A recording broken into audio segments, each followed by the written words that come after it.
बिस्मिल्लाहिर्रहमानिर्रहीम। अस्सलाम वालेकुम ख़वातीन और हज़रात, मैं हूँ आपका जुनैद सलीम और आप देख रहे हैं इंसाफ डिजिटल। मेरी इस दरख्वास्त के साथ कि अगर आप हमारी इन मारूज़ात को हक़ और सच पे मबनी समझते हैं तो बराए करम न सिर्फ ख़ुद हमारे यूट्यूब और फेसबुक चैनल को सब्सक्राइब करें बल्कि अपने अज़ीज़ दोस्तों और रिश्तेदारों को भी इस जानिब ज़रूर माइल करें।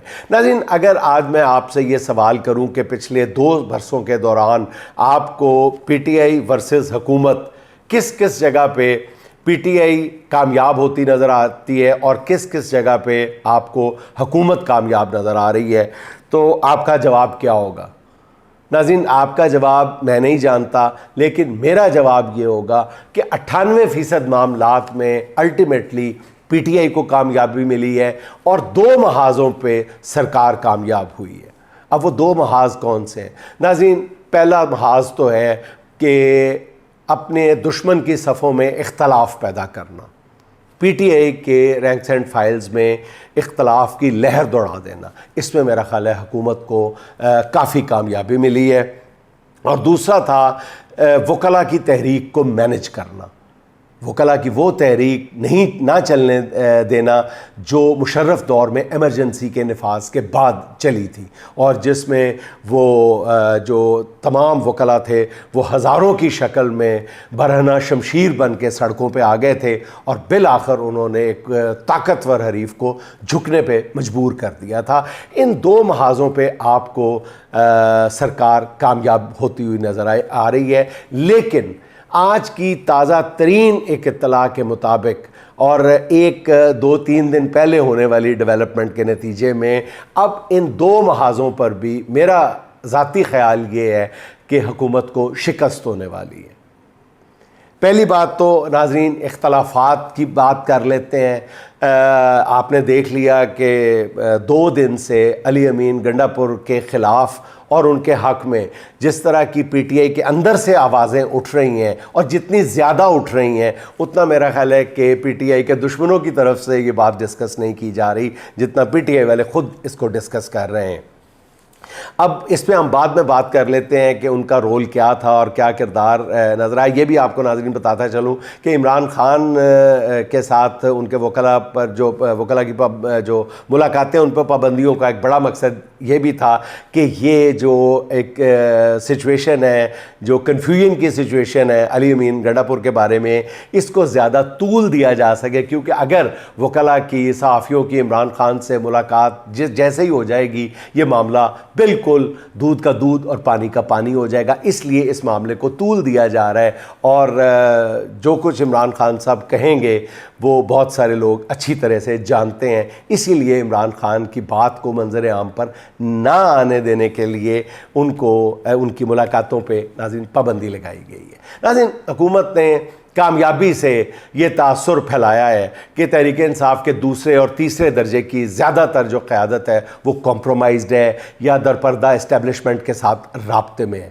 और जो भी काम ये करते हैं वो पस पर्दा क़ुव्वतों को एतमाद में लेके करते हैं। यही वजह है कि तहरीक इंसाफ के कारकुन अपने हर दूसरे रहनुमा को फौरी तौर पर रॉन्ग नंबर करार दे देते हैं, कॉम्प्रोमाइज़ कह देते हैं और गालम गलोच शुरू कर देते हैं। इसमें कोई शक नहीं कि बहुत से ऐसे रहनुमा भी हैं जो गीली ज़मीन पे पाँव नहीं रखते, जो पीटीआई में इस्टेब्लिशमेंट का असासा समझे जाते हैं, मगर हर रहनुमा को इस्टेब्लिशमेंट का हरकारा समझना मेरा ख्याल है कि पार्टी की कोई खिदमत नहीं है।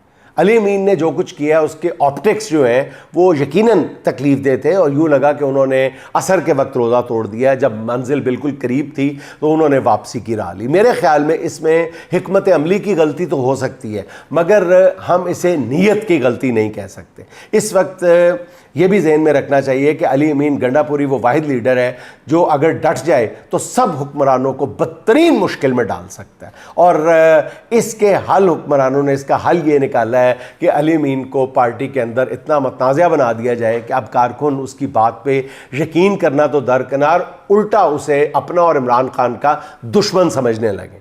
हुकूमत हर उस तासुर को तक़वियत दे रही है जिससे अली अमीन तहरीक इंसाफ में एक प्लांटेड मोरा साबित हो और या नाज़रीन आप ख़ुद सोशल मीडिया पे जाके देख लें कि आपको जितनी आवाज़ें पीटीआई के अंदर से अली अमीन गंडापुर के ख़िलाफ़ सुनने और देखने और पढ़ने को मिलती हैं, उससे कहीं ज़्यादा नून लीग की तरफ से और पीपल्स पार्टी की तरफ से या एंटी पीटीआई जितने भी लोग हैं उनकी तरफ से ये मामला उछाले जाने की ख्वाहिश जो है वो आपको साफ तौर पे नज़र आती है। इसलिए मैं समझता हूँ कि तहरीक इंसाफ के कारकुन जो है इस साजिश को समझें। मैं अली अमीन गंडापुर को कोई क्लीन चिट नहीं दे रहा, बिल्कुल नहीं दे रहा। बस अकली तौर पे मैं ये समझता हूँ कि इमरान खान को धोखा दे के अली अमीन गंडापुर अपनी सियासत को तबाह करने के अलावा कुछ नहीं कर सकता और वो ऐसा कुछ करेंगे भी नहीं। और बिल्कुल मेरी तवक्को नहीं है कि वो ऐसी किसी बेवकूफ़ी का मुजाहरा करेंगे। तो नाज़रीन बार बार पहले भी अर्ज़ करता चला आ रहा हूँ और आज भी इसी बात पर ज़ोर दूँगा कि जो मुख्तलिफ़ किस्म के दबाव पड़ते हैं उन दबाव को हमेशा आप यही देखा करें कि दूसरे के जूते में अपना पाँव रख के देखा करें कि कौन किस जगह तकलीफ़। कहते हैं ना कि अगर आपने देख रहा है कि जूता कहाँ चुभ रहा है, तकलीफ़ दे रहा है, तो जूता पहन के देखना चाहिए। तो जिसने जूता पहना हुआ है उसी को पता है कि तकलीफ़ कहाँ पे हो रही है। जिस पे जितना दबाव पड़ रहा है और जिस किस्म का जिस नौइयत का दबाव पड़ रहा है वही जानता है। किसी को कारोबारी नुकसान पहुँचा के उसको दबाव में लाने की कोशिश की जा रही है, किसी के अहले खाना को अगवा करके तशद्दुद करके उसको दबाव में लाया जा रहा है, किसी को इतना ज़्यादा फिज़िकल टॉर्चर किया जा रहा है कि एक इंसान की बर्दाश्त से ही बाहर है, तो फिर उसके लिए नरम गोशा पैदा किया जाता है। और दानिस्ता तौर पे हुकूमत ये करती है कि जानबूझ के कुछ ऐसे शोशे छोड़े जाते हैं और फिर उस शख्स के बयानात को जब मिला के देखा जाता है और उन ऑप्टिक्स के साथ रख के देखा जाता है तो दिल में शक ही पैदा नहीं होता, यकीन पैदा हो जाता है। यकीन हो जाता है कि फ़लाँ शख्स जो है वो कॉम्प्रोमाइज़्ड है। लेकिन इतनी जल्दी आप शक से यकीन की मंजिल पे ना जाया करें।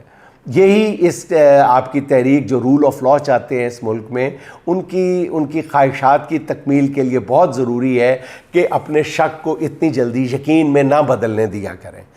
अच्छा नाज़रीन, ऐवान सदर में गुज़श्ता रोज़ फ़लस्तीन पे ऑल पार्टीज़ कॉन्फ्रेंस का इनेकाद हुआ और कॉन्फ्रेंस बुलाई तो अहले फ़लस्तीन से इज़हार यकजहती के लिए थी, मगर उसका असल मकसद ऑब्वियसली आइनी तरमीम के लिए मौलाना फ़ज़ल रहमान की हमायत हासिल करना था। हुकूमती ज़ोमा का ख्याल था कि मौलाना को हर तरफ से घेर कर उन्हें कायल करने की कोशिश की जाएगी कि वो ज़िद छोड़ दें और आइनी तरमीम के लिए हुकूमत की गैर मशरूत हमायत कर दें, जिसके लिए नवाज़ शरीफ की मौलाना से मुलाकात को बहुत अहमियत दी जा रही थी। इससे पहले मौलाना नवाज़ शरीफ से मुलाकात करने से आलमोस्ट इनकार कर चुके थे, क्योंकि मौलाना आम इंतखाबात के बाद से ही नवाज़ शरीफ से नाराज़ है। और इस नाराज़गी के बारे में पहले ही अपने नाज़रीन को बता चुका हूँ कि नवाज़ शरीफ ने पस पर्दा क़ुव्वतों के सामने ये शर्त रखी थी कि वो आइंदा असम्बली में मौलाना की बैसाखियों के बग़ैर हुकूमत बनाना चाहते हैं। और ये बात मौलाना के भी इल्म में आ गई, जिसके बाद दोनों रहनुमाओं में ताल्लुकात कशीदा हैं। खैर, जब मौलाना गुज़श्ता रोज़ ऐवान सदर पहुँचे तो मौलाना की तमाम शुरका से अलग पहले सदर जरदारी, बिलावल भुट्टो, नवाज शरीफ और शहबाज शरीफ और इसहाक डार से एक अलग मुलाकात करवाई गई। वो ऑप्टिक्स की मुलाकात थी, वो एक मैसेज देना चाहते थे। इस मुलाकात के मौके पे एक तस्वीर भी बनाई गई जिसे फ़ौरी तौर पे मीडिया को जारी किया गया और इस तस्वीर में तमाम रहनुमा मुस्कुरा रहे हैं। इस तस्वीर का मकसद सिर्फ ये था कि ये तासुर दिया जा सके कि सब ठीक हो गया, मौलाना अब हुकूमत के साथ एक पेज पर आ गए। लेकिन नाज़रीन, हद दर्जा बावसूख ज़राए का ये कहना है कि मौलाना ने एक बार फिर हुकूमती आइनी तरमीम की हमायत से चिट्टा इनकार कर दिया, साफ इनकार कर दिया। मौलाना अपनी अलग से मुलाकात की तस्वीर जारी करने पर भी नाराज़ है, नाला है। हुकूमत का ख्याल था कि 7 अक्टूबर को कॉन्फ्रेंस के नाम पे मौलाना को मना लेंगे और 8 अक्टूबर यानी आज असम्बली का इजलास बुला के आइनी तरमीम पेश कर दी जाएगी। लेकिन मौलाना के नाम मानने पर यह मुमकिन नहीं हो सका। नवाज़ शरीफ भी मौलाना को मनाने में नाकाम रहे। ख्याल था कि इस मौके पर मौलाना के साथ एक मुश्तरका न्यूज़ कॉन्फ्रेंस भी हो जाएगी जिसमें मुश्तरका तौर पर आइनी तरमीम लाने का ऐलान कर दिया जाएगा, मगर मौलाना के इनकार के बाद ये न्यूज़ कॉन्फ्रेंस भी नहीं हो सकी। वापसी पर मौलाना ऐवान सदर के मरकज़ी दरवाजे की बजाय पिछले दरवाजे से रवाना हुए ताकि मीडिया नुमाइंदगान का सामना ना करना पड़े। अब ज़राए का ये कहना है कि मुलाकात में हालात इस कदर ख़राब थे कि मौलाना को रुखसत करने के लिए सदर जरदारी नहीं आए, बल्कि बिलावल भुट्टो ने मौलाना को ऐवान सदर से अलविदा कहा है। और इस मुलाकात के बाद मौलाना कराची रवाना हो गए, जहाँ ख्याल ये है कि वो 2 रोज़ क़याम करेंगे, यानी इस दौरान पार्लियामेंट का इजलास नहीं होगा। यूँ आइनी तरमीम के हवाले से हुकूमती कोशिशों को एक ज़बरदस्त धचका लगा है। फ़िलहाल आइनी तरमीम के हवाले से नाज़रीन एक अहम खबर ये भी है कि पीपल्स पार्टी ने तरमीम का मुसवदा जो है वो मौलाना के साथ शेयर कर दिया। JUI ने भी अपना मुसवदा हुकूमती जमातों के हवाले कर दिया जवाब में, और ज़राए का कहना यह है कि पीपल्स पार्टी के मुसवदे में 1 नहीं 5 आइनी अदालतों के क़याम की तजवीज़ है, यानी मरकज़ के साथ 4 सूबों में भी आइनी अदालतें कायम की जाएंगी, जिसके बाद सुप्रीम कोर्ट के साथ साथ हाई कोर्ट्स को भी होम्योपैथिक बना दिया जाएगा, बेअसर कर दिया जाएगा। और ज़राए का ये कहना है कि पीपल्स पार्टी अपने नए मुसवदे में मिलिट्री कोर्ट्स में सिविलियन के मुकदमात से पीछे हट गई है।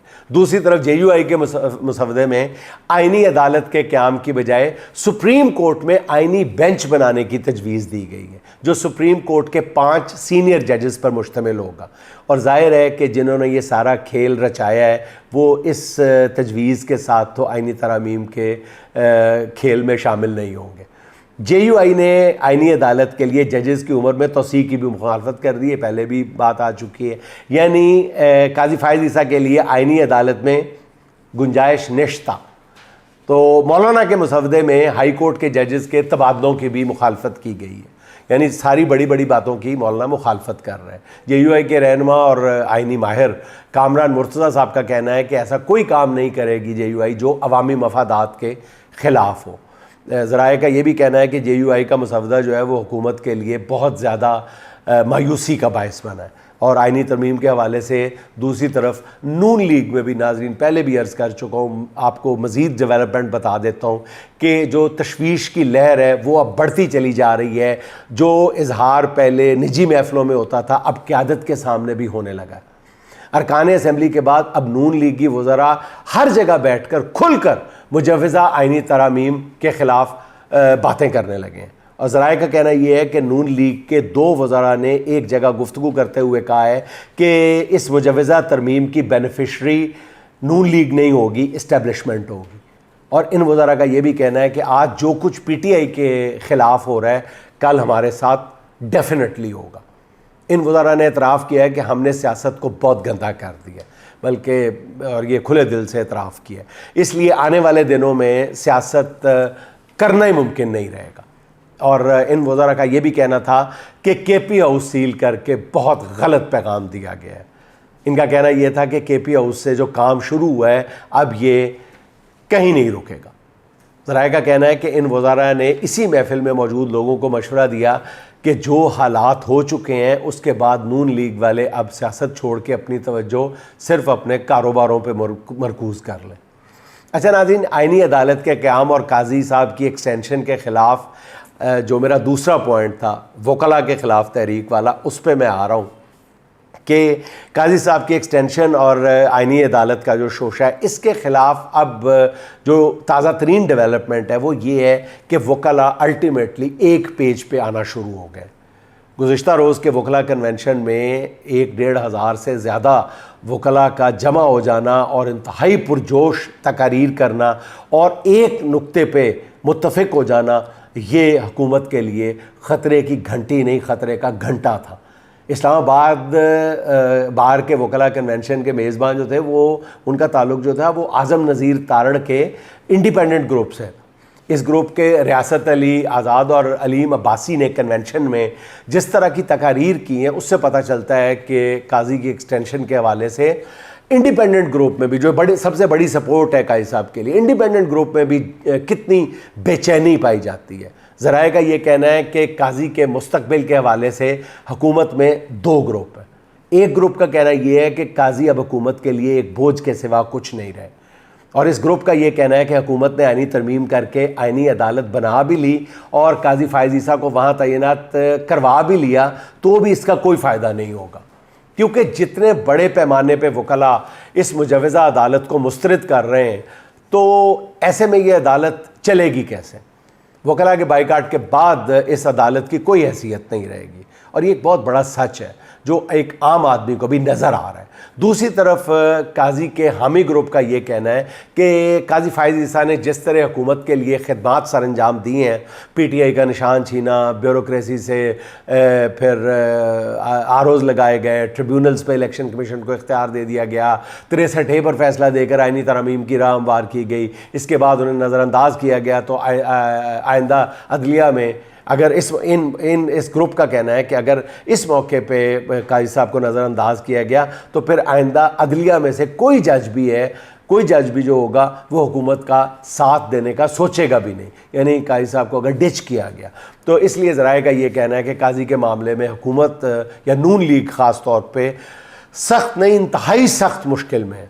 और ज़राए का ये कहना है कि इस्टेब्लिशमेंट के अंदर भी काजी के हवाले से ख़दशात और तहफ़्फ़ुज़ात का इज़हार जो है वो अब खुल कर किया जा रहा है। पज़ पर्दा क़ुव्वतों में ये ख़्याल है, बल्कि ये ख़्याल रासिख़ होता जा रहा है कि काजी साहब जो है वो नफ्सियाती तौर पे भी एक गैर मतवाज़न शख्सियत के हामिल है। ऐन मुमकिन है कि वो फ्रस्ट्रेशन में कोई इंतहाई इक़दाम कर गुज़रे, इसलिए वहाँ पे भी काजी फ़ाइज़ ईसा से जान छुड़ाने की सोच जो है वो तक़वियत पकड़ रही है। और हम हर रोज़ समझते हैं कि हुकूमत ने बेगैरती और बेशर्मी की हर हद पार कर ली है, मगर हम हर रोज़ गलत साबित होते हैं, क्योंकि हुकूमत जो है वो एक नई सरहद बना लेती है, फिर अगले रोज़ उसको पार करती है। हुकूमत पस्ती और बेशर्मी के नए रिकॉर्ड कायम कर देती है। इमरान खान की बहनों को पहले गिरफ़्तार किया गया, फिर उनका एक रोज़ा जिस्मानी रिमांड दिया गया, आज दोबारा उन्हें जज अबुल असनाद की अदालत में पेश किया गया, जहां हुकूमती वकील ने इस्लामाबाद पुलिस के एहलकार की हार्ट अटैक से होने वाली वफ़ात का ज़िम्मेदार भी अलीमा खान साहिबा को ठहरा दिया। अस्तगफिरुल्लाह, अस्तगफिरुल्लाह। हिरोशिमा नागासाकी बाकी रह गया है PTI पे, वो भी पै जाना जे किसी दिन, याद रखो। मैं कोई भी दुनिया में कहीं पे कोई वाक़या रूनुमा होता है, कोई हादसा होता है, कोई फायरिंग का वाक़या होता है कहीं पर भी, अमेरिका में, तो 5-10 मिनट के लिए मैं इसलिए उसका फॉलोअप TV पे या सोशल मीडिया पे देखता रहता हूँ कि कितने मिनट बाद इसका इल्ज़ाम PTI पे या इमरान खान पर लगेगा, चाहे वो टम्बकटू में कोई वाक़या पेश आ जाए। लेकिन अल्टीमेटली इस तरह की आवाज़ें उठना ज़रूर शुरू हो जाती हैं, और जो ही नून लीग के तरफ से कोई आवाज़ उठती है, कोई इल्ज़ाम लगता है, तो चंद घंटों के अंदर ही FIA फिर हरकत में आती है और वो पहला मुकदमा कायम कर देती है। अब देखिए, प्रोसिक्यूशन ने अलीमा खान और उज़मा खान साहिबा की मज़ीद 10 रोज़ा जिस्मानी रिमांड की इस्तदा कर दी। 10 रोज़ा। भाई आपने क्या बरामद करना है, क्या पूछना है आपने? 2 ख़वातीन से, मतलब बूढ़ी ख़वातीन से आपने क्या बरामद करना है? अल्लाह के बंदो। सरकारी वकील ने मौक़िफ़ इख्तियार किया कि अलीमा खान और उज़मा खान ने कारकुनों को भड़काया, जिसके बायस कारकुन पुलिस पर हमला आवर हो गए, और इन दोनों बहनों से मेगाफोन बरामद कर लिया हमने। अब मोबाइल फ़ोन बरामद करना है। अगर मोबाइल फ़ोन होता तो मेगाफोन बरामद करना था। पता नहीं केड़े केड़े फ़ोन तुसी कढ़ने नहीं यार, बस करो खुदा दा वास्ता जी। इस पे जज अबुल असनाद जुल्करनैन साहब, जिनकी मतलब 2 टोक अंदाज में बनता था कि वो उठा के मुंह पे मारते ये सरकारी वकील के, क्या मांग रहे हो आप? लेकिन उन्होंने कमाल शफकत का मुजाहरा करते हुए दोनों बहनों का मज़ीद 2 रोज़ा जिस्मानी रिमांड दे दिया। इस पर बस इतना ही कहा जा सकता है नाजरीन कि हुक्मरानों की भी माएँ बहनें, हम सब की माएँ बहनें, और बहुत पुराना जुमला है, घिसा पिटा जुमला है, लेकिन हम इसके मफहूम से नाआशना है कि माएँ बहनें तो साझी होती हैं। दूसरों पे जुल्म करते हुए उनकी तरफ देख ही लिया करें, क्योंकि नाज़रीन वक्त तो बहरहाल एक जैसा नहीं रहता। ये तो बच्चा बच्चा तारीख़ के सबक से आगाह है। नाज़रीन, आखिर में आसमा फराज साहिबा के लफ्ज़ों में आज की आखिरी बात, क्यों हो रहे हो जुल्म पे हैरान, चुप रहो, करते हो काहे मौत का सामान, चुप रहो, बन के ग़ुलाम तुम सरे तस्लीम खम करो, जारी हुआ है सबको ये फरमान, चुप रहो। बेसूद है ये मुनसिफ़ी की आरज़ू यहाँ, बेसूद है ये मुनसिफ़ी की आरज़ू यहाँ, बिकते रहे हैं अदल के मीज़ान, चुप रहो। तुम अपने घर की इज्जत व नामूस के लिए बन जाओ हर एक जुल्म से अनजान, चुप रहो। क्यों बोलते हो इस तरह जाबर के सामने, क्यों बोलते हो इस तरह जाबर के सामने, ए जुल्मतों के दौर के इंसान, चुप रहो। जिसने भी सर उठाया वो कुचला गया यहाँ, जिसने भी सर उठाया वो कुचला गया यहाँ, होता रहा है बरसों ये नुकसान, चुप रहो। नाज़रीन, खुश रहें, खुश रखें। आपसे मुलाकात होगी इंशाअल्लाह अगले व्लॉग में। अल्लाह हाफ़िज़।